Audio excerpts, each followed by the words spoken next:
আজকে অনেক দিন পর আপনাদের সাথে একটা রেসিপি শেয়ার করছি, সেটা হচ্ছে কাঁঠালের দানা বাটা।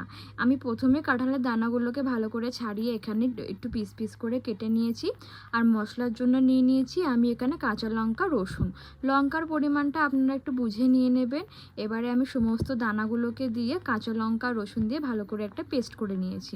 পেস্টটা করা হয়ে যাওয়ার পর কড়াইয়ের মধ্যে তেল দিয়ে দিয়েছি। তার সাথে ফোড়নের জন্য দিয়ে দেবো একটু কালো জিরে আর দিয়ে দেবো দুটো তিনটে শুকনো লঙ্কা। ভালো করে তেলটা গরম হয়ে আসলে আমি ওর মধ্যে বাটাটাকে দিয়ে দেবো। দিয়ে ভালো করে আমি নাড়াচাড়া করে নেবো বাটাটাকে। আমাদের এখানে নাড়াচাড়া করার পরে আমি এর মধ্যে দিয়ে দেবো যে বাটার যে জলটা ছিল সেই জলটাকে দিয়ে ভালো করে আমি এখানে একটু নাড়াচাড়া করে নিচ্ছি। আর দিয়ে দেবো এর মধ্যে পরিমাণ মতো নুন, হলুদ আর লঙ্কা গুঁড়ো।